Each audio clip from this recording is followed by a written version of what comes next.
Başlayırıq sözlərdə sakinli səs artımı. Yəni bildiyimiz kimi Azərbaycan dilində orfoqrafiya və orfoepiya var. Yəni orfoqrafiya düzgün yazılış, orfoepiyada düzgün tələffüz. İndi ilk öncə saitlərin tələffüzünə baxacağıq, sonra isə samitlərin. Deməli, Azərbaycan dilində bir qism sözlər var ki, onlara istənilən saitlə başlayan şəkilçi qoşulanda sözün kökündə olan ikinci sait düşür. Bax, həmin sözlər alınma sözlərdir. İsim, cisim, fəsil, nəsil, bu kimi sözlərdir. Yəni, bunlarda əsas diqqət edirik ki, hər bir halda bunlarda düşmə olacaq. Məsələn, onun sinfi, fikir verisi düşdü. Sinfin qapısı. Yəni, hər bir halda düşdü.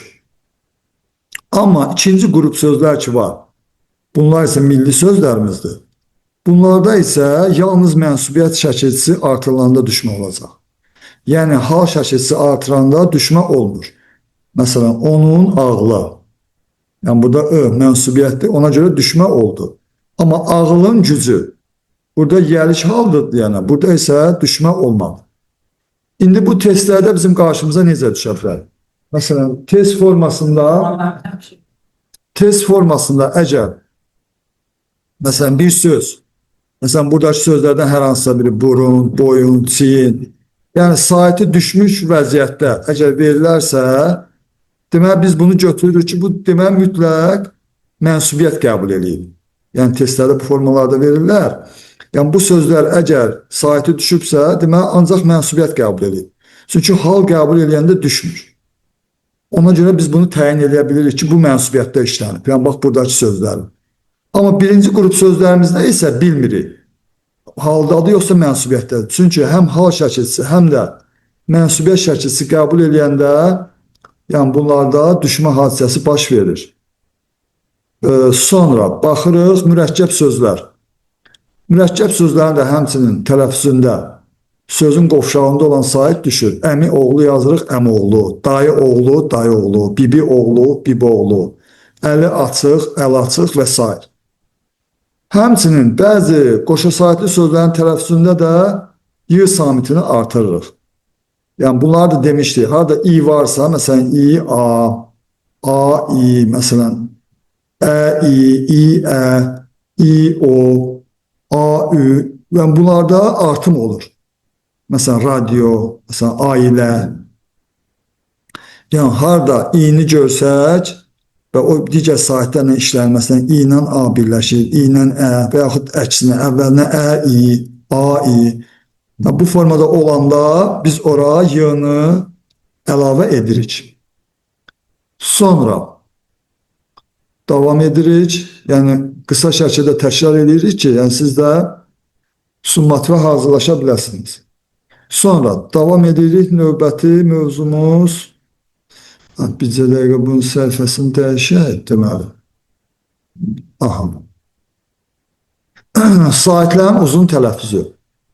Yəni, uzun tələffüz də dedik ki, ərəb-fars mənşəli sözlərdə, yəni alınma sözlərdə olur. Sözdə saitin biri digərlərinə nisbətən uzun tələffüz olur. Məsələn, alim, məna, xəzinə. Yəni, bu sözün müxtəlif yerlərində ola bilər. Həmçinin bəzi sözlərdə iki dənə uzanma ola bilər. Məsələn, alim, anə. Məsələn, anə şəkilçisi, namə şəkilçisi artırılanda uzun tələffüz olunma olur. Yəni, sözdə iki yerdə uzun tələffüz oluna bilir. Sonra, həmçinin dedik ki, qoşa saitlər bir uzun sait kimi tələffüz olunur. Məsələn, saat yazırıq, saat. Yəni, burada diqqət edirik. Bax, bu transkripsiya işarəsidir. Yəni, bu işarə verilibsə, demək, tələffüz formasıdır. Bir də uzanmanı göstərmək üçün qoşa nöqtə işarəsindən istifadə olunur. Burada gördüyümüz kimi, məsələn, tarix, təəssüf. Yəni, əsas burada diqqət edirik ki, iki saitdən biri düşür, digəri isə uzun tələffüz olunur. Sonra, növbəti mövzumuz samitlərin tələffüzü. Samitlərin tələffüzündə də b, c, d, c samitləri özlərinin kar qarşılığı kimi tələffüz olunur. Məsələn, kitab, kitab, kitabda, kitab. Yəni, burada əsas nəyə diqqət edirik? Məsələn, b, p olur, c, ç olur, d, t olur, c, ç. Deməli, söz təklikdə olanda və özündən sonra samit gələndə eyni qayda tətbiq olunur. Yəni, karlaşma hadisəsi baş verir. Yəni, təklikdə də kitab, kitab oldu. Özündən sonra samitlə başlayan şəkilsi gəldi. Yenə b, p oldu, kitabda. Özündən sonra samitlə başlayan söz gəldi. Yenə kitab, kitab nəşri oldu. Yəni, dediyim kimi, həm təklikdə işlənəndə, həm özündən sonra iki hal ola bilər. Bir söz daxilində özündən sonra şəkilsiz gəlir, samitlə başlayan. Bir də ümumiyyətlə özündən sonra samitlə başlayan söz gəlir. Hər bir halda kar tələffüz olunacaq. Amma özündən sonra saitlə başlayan şəkilsi və ya söz gələrsə, bu zaman dəyişmir. Bax, kitabın b sait gəldi, dəyişmir. Kitab almaq. Yenə a saitdir, dəyişmir. Bax, bunlarda da diqqətli olun. Sonra davam edirik. Həmçinin söz ortasında k, t, p, f samitləri olanda, iki dənə kar samit gəlində və ikinciləri bu samitlər olanda bunlar zingiltili tələffüz olunur. Yəni, birincinin əksi. Birinci dedik ki, b, c, d, c özünün kar qarşılığı kimi tələffüz olunur. Bunlarda isə əksi olur. Yəni, iki kar samit gəlir, biri zingiltili olur. Yəni, zingiltili samit kimi tələffüz olunur. Yəni, bunlar da, yəni, burada gördüyümüz kimi, məsələn, t olubdur, əlbəttə. Həmçinin k-lar, 8, k-nın biri c olur, p-lar b olur. Məsələn, hoppanmaq. Həmçinin f, məsələn, töhfə sözündə, töhfə. Yəni, bu formada dəyişə bilir. Qoşa qılarda isə əksinə. Birinci dəyişir. Yəni, bunlarda qoşa k, t, p, bunlarda ikinci samit dəyişirdi qoşa gələndə. Amma qoşa qılarda isə birinci samit dəyişir. Məsələn, 9 yazırıq, 9. Q olur, k səsini verir. K səsini verir. Yəni, dəyişmə bu formada olur. Sonra davam edirik. Deməli, səhifəni dəyişək. Deməli. Sonra söz ortasında n samitindən sonra b, m samitləri gələrsə, m kimi tələffüz olunur. Məsələn, sümbül yazırıq, sümbül. Yəni, n, m bildiyimiz kimi burun samitlərdir. Yəni, n samitindən sonra b, m gələrsə, n, m kimi tələffüz olunacaq. Sonra qoşa yığlar bir y kimi tələffüz olunur, şəkilsi olanda. Məsələn, ədəbiyyat, ədəbiyyat, y düşür. Davamiyyət, davamiyyət. Amma söz kökündə olarsa düşmür. Məsələn, niyyət, səyyah, səyyar. Yəni, bu formada düşmür. Yəni, testlərdə qarşınıza çıxsa, məsələn, xoş niyyətli, orada da düşmür. Çünki niyyət sözüdür. Həmçinin bəzi sözlər var, qoşa y ilə yazılır, bəziləri bir y ilə. Yəni, o cədvəl formasında var. İndi onu göstərəcəm sizə. Aha, sonra davam edirik. Aha. Bax, gördüyümüz kimi əsas, yəni əsas təkrar elədiyimiz mövzular bunlardır. İndi baxırıq.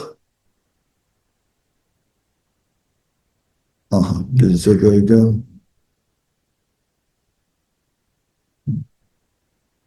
Aha, Word proqramını açsaq, orada yerləşdirmişdim, hə. Word proqramında, aha. Bax, burada gördüyümüz kimi mövzulara baxdıq. Sözlərdə saitlərin deyişi, yazılışı, saitlərin uzun tələffüzü, samitlərin tələffüzü, bir də söz ortasında yanaşı gələn samitlərin deyilişi və yazılışı. Yəni, bax, birinci summativə həmin bu mövzular düşəcək. Yəni, bunlara baxırıq. Aha. Bax, burada qoşa y və bir y ilə yazılan sözlər var. Yəni, bunları əzbərləməlisiniz. Məsələn, bir y ilə yazılan, məsələn, qoşa y ilə yazılan məsuliyyət, əməliyyat, nəqliyyat, təyyarə, qəyyum, xəyyam və s. Yəni, bax, burada gördüyünüz bu sözlər hamısı qoşa y ilə yazılır. Amma burada olanlar isə bir y ilə yazılır. Yəni, bunları da əzbərləməlisiniz ki, testə düşəndə qarşıq salmayasınız. Məsələn, tərbiyə bir y olur, daha tərbiyə olmur. Məsələn, təhkiyə bir y olur. ehtiyat. Bəzən sizin də qarşınıza çıxar. Məsələn, ehtiyatı qoşa yığınla yazırlar. Məsələn, ehtiyat hissələri. Amma əslində bir olmalıdır. Bir yığınla yazılır. Yəni bax bunlara da diqqət edin və bunları çalışın e, əzbəri. Aha, sonra qoşa yığınla yazılanlara baxdıq. Sonra M samitini dedik. Burada da nəyə diqqət edirsiniz? Eləsi hansı ki N samitindən sonra B, M, P samitləri gəlir, N dəyişir. M, B kimi tələffüz olunur və yaxud M, M kimi. Bax, şənbə. N, M olur, şənbə. Və yaxud günbəz. N olur, günbəz. Yəni burada N yazılır, M kimi tələffüz edilir. Və yaxud sümbül. N yazırıq, sümbül. Amma elə söz də var ki, bunlarda isə elə M ilə yazılır. Yəni dəyişmə olmur. Məsələn, kombayn, kombi. Məsələn, bunu testlərdə bizə N ilə yazıb, kombayn. Bizi çaşdıra bilərlər. Ona görə bu sözlərə diqqət eləməliyik. Məsələn, hambal M ilə yazılır. Da N yazılmır. Pambıq elə M ilə yazılır, M ilə də tələffüz olunur. Qısacası, bax, diqqətli oluruq. Bunlarda N-dan sonra B, M, P samitləri gəlir, dəyişmə olur. Çünki tələffüz, yazılış fərqi olur. Zanbaq yazırıq, zanbaq tələffüz edilir. Amma burada sözlərdə isə dəyişmə olmur. Bax, buna diqqət edirik. Dəyişmə olmur, olduğu kimi qalır. Yəni bizə testdə bunu N ilə versələr, artıq burada dəyişmə olmur. Sonra baxırıq.